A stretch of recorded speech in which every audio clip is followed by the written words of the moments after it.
Okay, so today we are going to look at the third section. So this involves some pretty elementary and basic results on groups. So let us see what this section is all about. So we start off with a lemma. This lemma will allow us to calculate in a general group, much like how we calculate with numbers. Certain things that we have become accustomed to in number systems, they are also true in a general group. So it goes like this: the statement, if G is a group,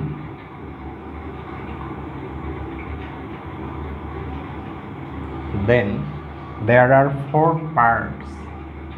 A, the identity element or the identity element, okay, they mention element in G is unique. We have already mentioned this before, but in this lemma we are going to prove it. Then every element A in G has a unique inverse in G. Inverse of an element, any element, is unique. C, part C is this: for every element A in G, the inverse of the inverse is the element A itself.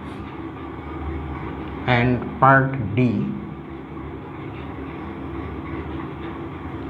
for every A and B belonging to G, the inverse of A dot B is equal to B inverse dot A inverse. That is, we take the product of the inverses but in the opposite order. So let us go through the proof.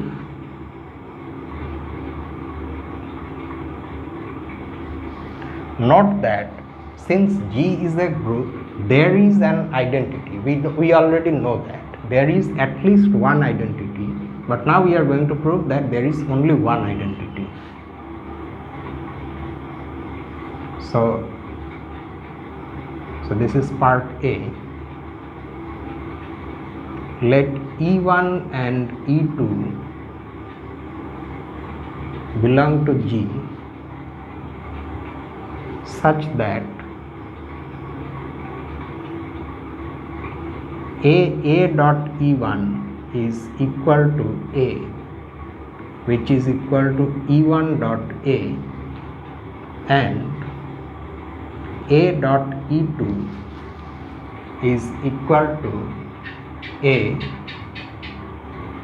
which is equal to E2 dot A for every element A in G. So here we are assuming that E1 is an identity, E2 is also an identity. We don't yet know whether they are the same or not. We have to prove that they are actually the same thing. Okay. Now concentrate on this part. This happens according to the definition of an identity element. These equations are true for every A belonging to G. Hence, in place of A, I can take any element here. So if I use this one, say, in place of A I put E2 here, then also these equations should be true. So E2 dot E1 will be equal to E2.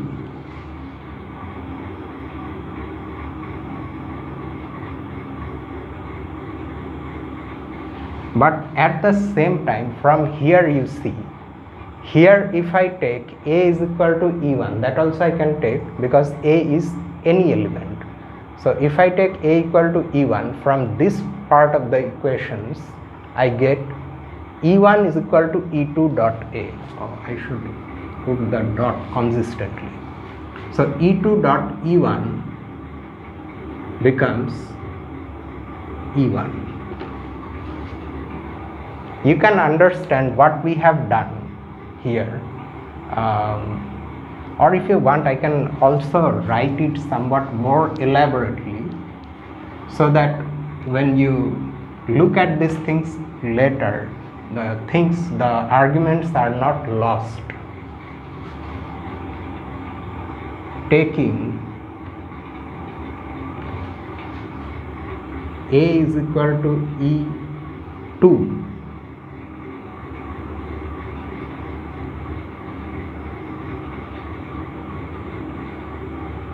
in the first set of equations,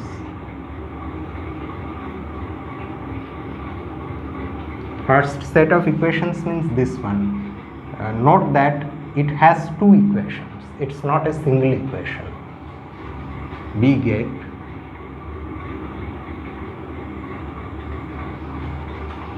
E2 dot E1 equal to E2 equal to E1 dot E2,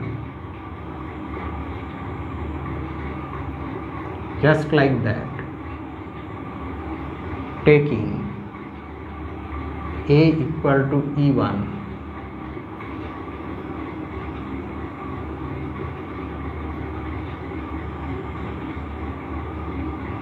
in the second set of equations,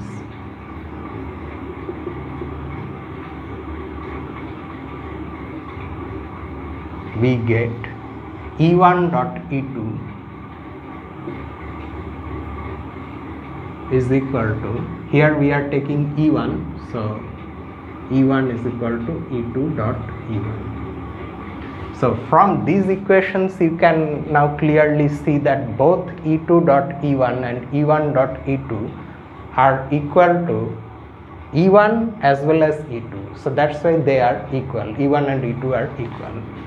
Hence, now it is much more clear. E1 is equal to E2, which implies that G has a unique identity element.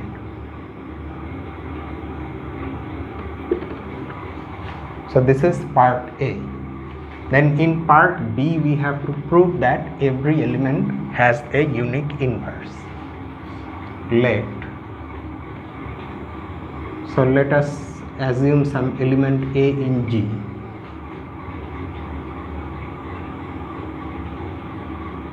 Let there exist,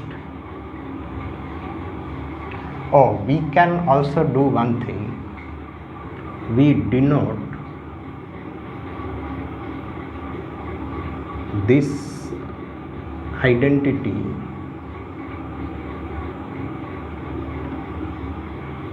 element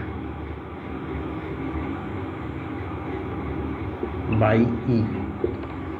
Now we can denote it by a single symbol because it has been proved that the identity is unique. Okay, so let there exist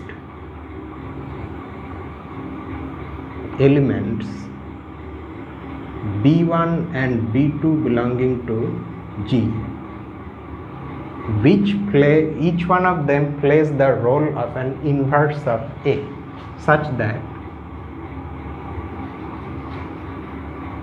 A dot B1 is equal to identity, this is the one identity that we have got here, is equal to B1 dot A, and A dot B2 is equal to identity is equal to B2 dot A.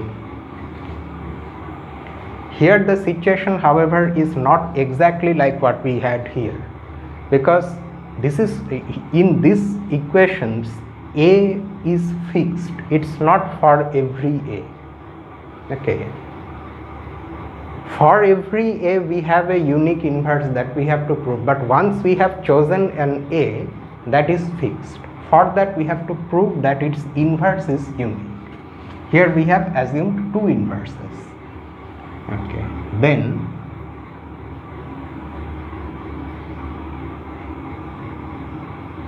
let us start with B1. We have to prove that B1 is equal to B2.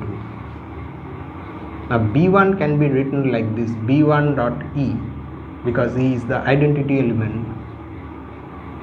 Okay, now E then can be written like this, A dot B2, because A dot B2 is E, and now we can use the fact that the operation is associative. Let me wrap this part.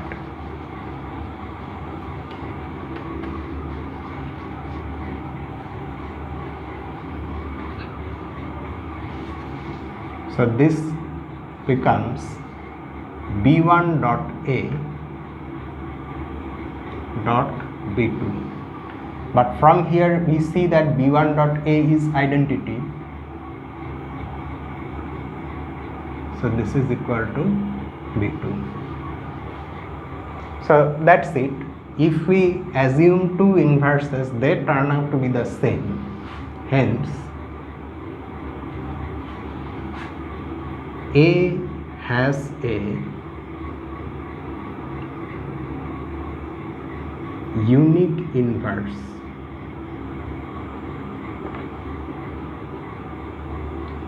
We denote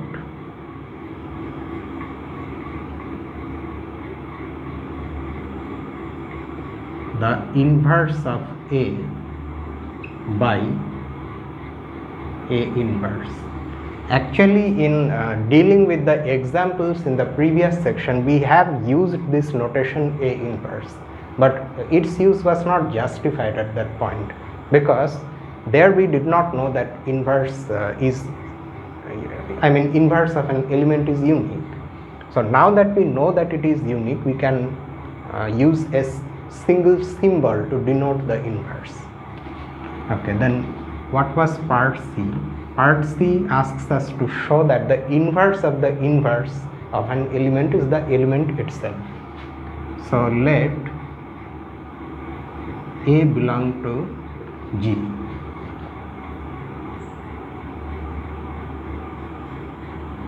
What do we know? We know that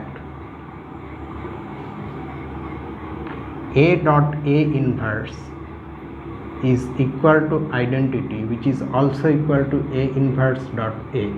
But at the same time, A inverse treating this itself as an element, we also get this. Okay, there is no need to write a bracket here. Inverse of A inverse, if we operate that with A inverse, again we are going to get identity. Also that is true irrespective of the order of these elements. Whether we take A inverse first or A inverse first, it does not matter. Okay. Then we are again going to proceed somewhat like this, how we showed B1 is equal to B2. Then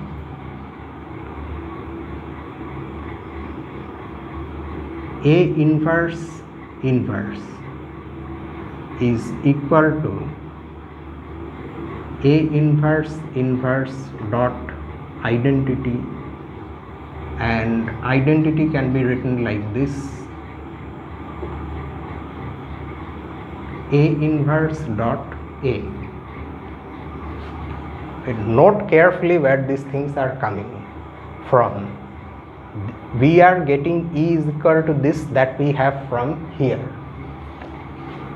Now we use the fact that the operation is associative. So A inverse inverse dot A inverse dot A,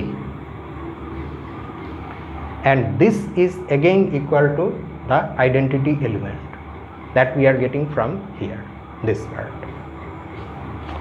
Okay, so this is equal to identity dot A, and that is equal to A. This proves that A inverse inverse is equal to A. That's it.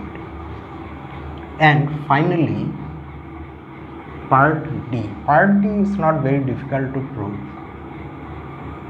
Let A and B be two elements in G. Note that we just calculate two products, B inverse dot A inverse dot A dot B. This is one of the products, and the other is obtained by interchanging the these two things.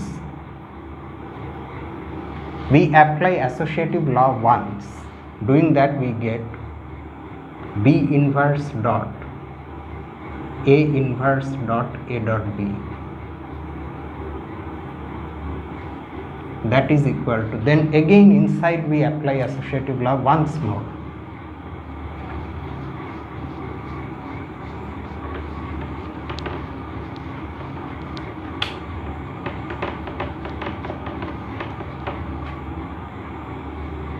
So that gives me, this is equal to B inverse dot A inverse dot A dot B. While doing this sort of calculations, you will be tempted to skip steps, but it's advisable to not skip steps, because that may lead to some mistakes which you may not notice, and then afterwards you get something wrong and you have to keep on banging your head to see what went wrong. So it's better to always know what step you are taking and forget about skipping steps. At least at this elementary level, we do everything and be sure that whatever we are doing is correct.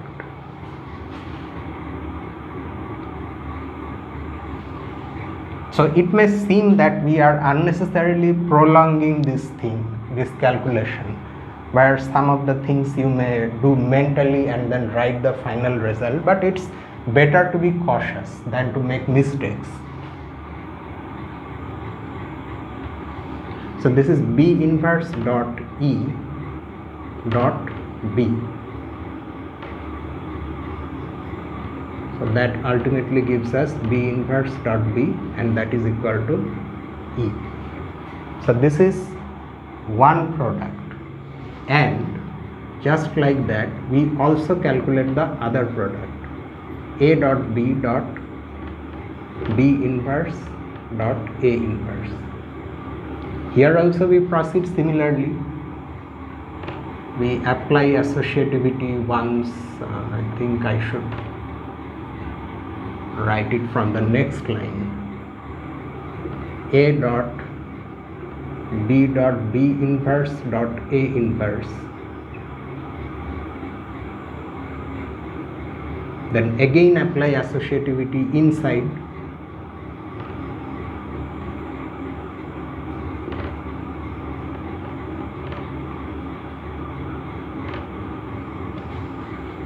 So that gives us A dot E dot A inverse. E dot A inverse is A inverse, so that is equal to identity. Now you look at these equations. This dot this is equal to identity, and the same thing is true with the order reversed. If I have this dot this, that is also equal to identity. So what does that tell me? This tells me that B inverse dot A inverse acts as an inverse of A dot B. So let us write that first of all.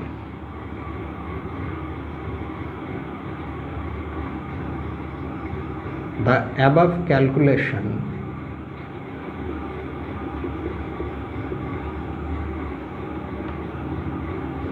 tells us that B inverse dot A inverse acts as an inverse of A dot B. But in part C we have proved, or not in part C, in part B we have proved that the inverse of every element in a group is unique. So since this acts as an inverse, this is the inverse of A dot B. So by part B,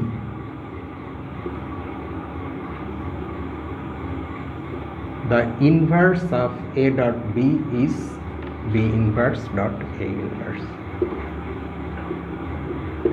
and this completes the proof of the lemma. Okay, now after this lemma there is one more which is also important. These are the two things in this section. After this lemma is proved, the next one we will move on to the exercise problems. So this is lemma 232.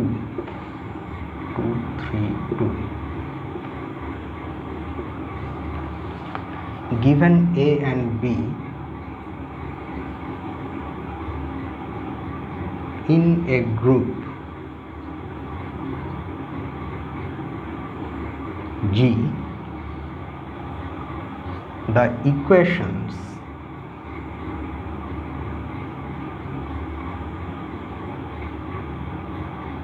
A dot x is equal to B and y dot A is equal to B have unique solutions.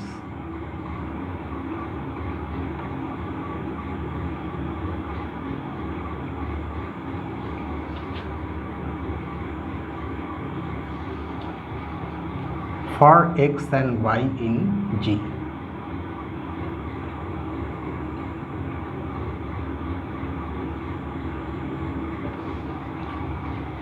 Okay, in particular, let me just put some ink.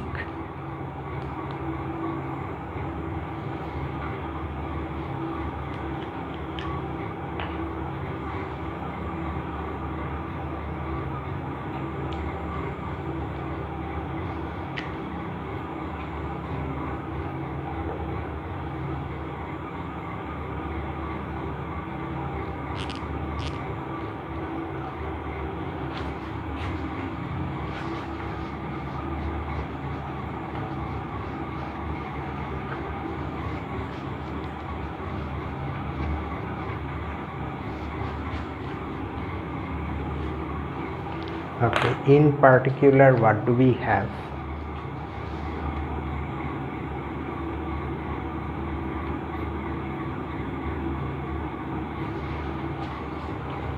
The two cancellation laws.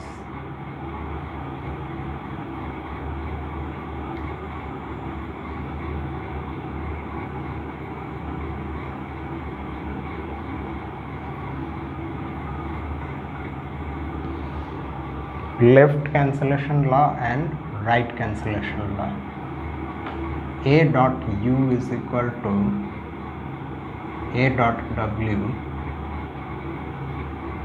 implies u is equal to w, and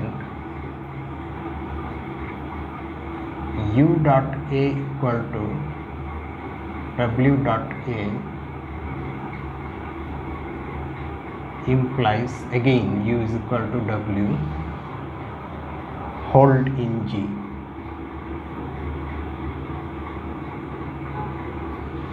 Okay, so first of all we have to prove that these two equations, if A and B are given elements in a group G, then these two equations Ax equal to B and Ya equal to B, where x and y are unknown, they have unique solutions for x and y in G.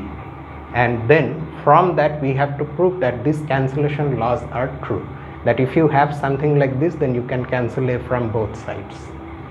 Here this is called the left cancellation law, because we are cancelling a from the left side, and this is the right cancellation law. So let us see the proof. Note that the first part of this lemma asks us actually two things. We have to prove that these equations have solutions, that is one thing, and then we have to prove that those solutions are actually unique. Okay, so showing that they have solution is not very difficult. Actually, none of these things are very deep or difficult. We are starting off pretty easy, and then as we go up towards the deeper parts of group theory, we will have non-trivial and more interesting results which are difficult to establish. Okay, so we have to prove that this equation has a solution. Note that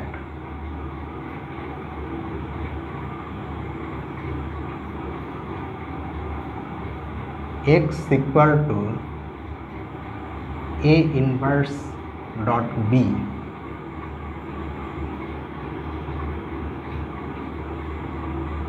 satisfies A dot x is equal to B, and y is equal to B dot A inverse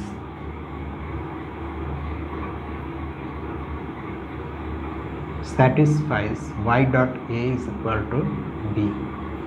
Here you actually have to put this expression for x and show that you get B. Here also you have to actually put this expression for y and show that you actually get B. I leave these parts to you.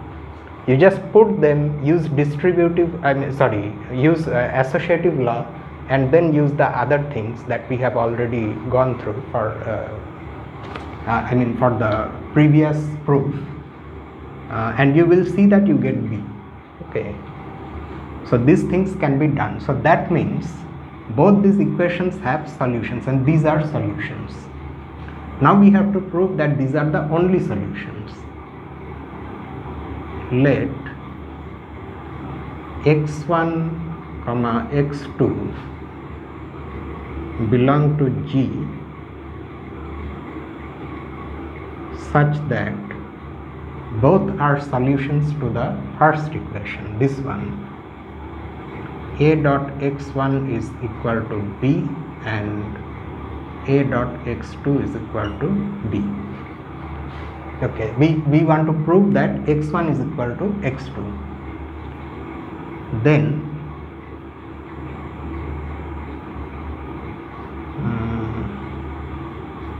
okay, but now the question is, how shall I go about proving this? Clearly from these two equations we have A dot x1 is equal to A dot x2. Let us just take the easy path. A dot x2, which implies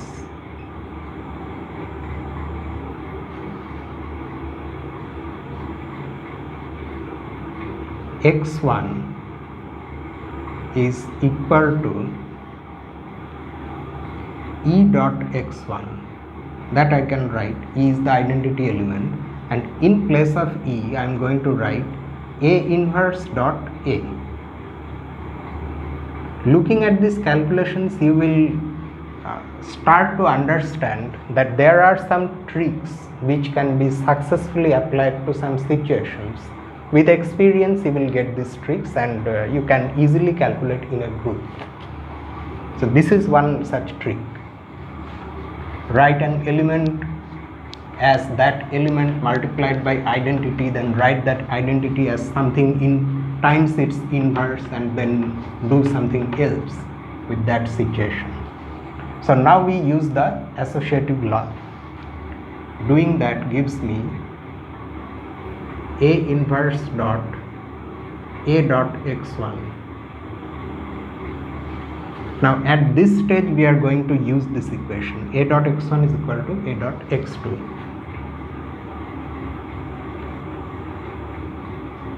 and then again we are going to trace the steps back and do the other things, I mean in the opposite order. Again we use associative law. Write A inverse dot A dot x2, that gives us E dot x2 that is equal to x2. So this shows us that x1 is equal to x2. So if we assume two solutions to this equation, then they turn out to be the same, and that solution is nothing but this A inverse B. Thus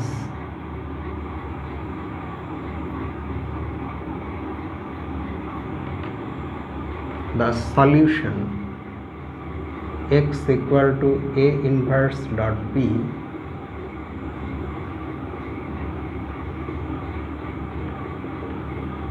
to the equation A dot x equal to B is unique.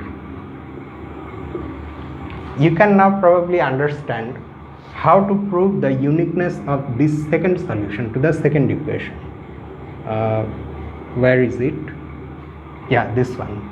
Y dot A is equal to B has this solution. You assume two solutions, y1 and y2, and then proceed similarly. So instead of doing that, I am going to write similarly. Of course, it is left to you to actually go through the details for the second part. Show that this solution to this equation is unique. Similarly,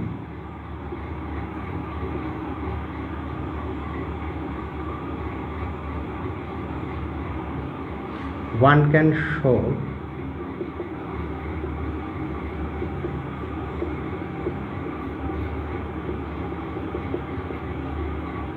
that the solution y is equal to B dot A inverse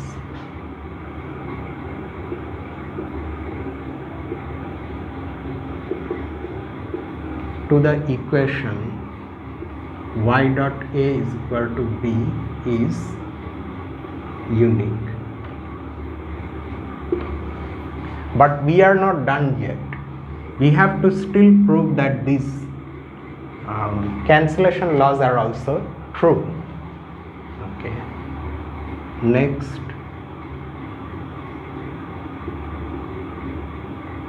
we prove A dot U is equal to A dot W implies U is equal to W. Now, can we use what we have proved here to get the job done here in the next part? We can, because these things also look like,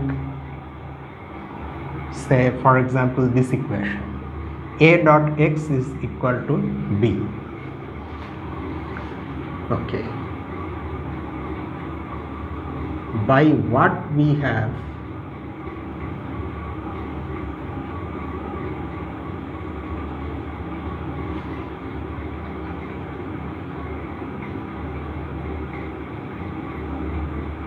proved above,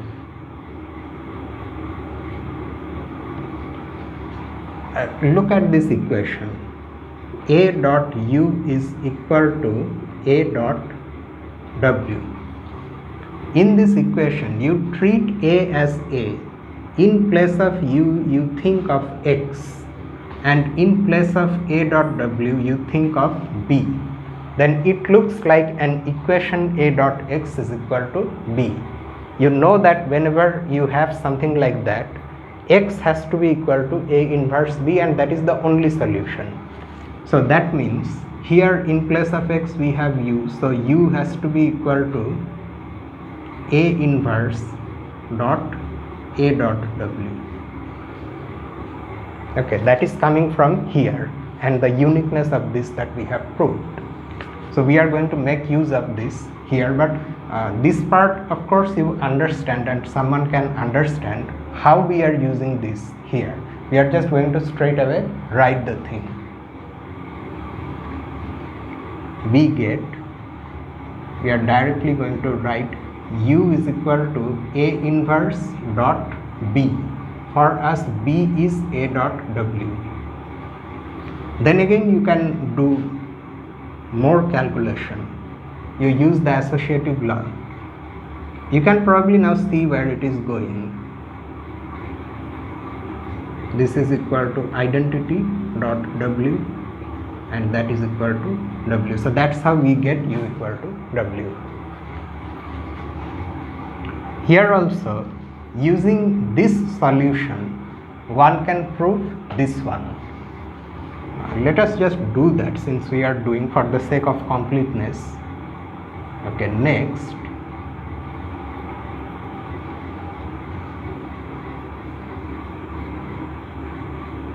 we prove u dot A is equal to W dot A implies u is equal to W. Again same thing,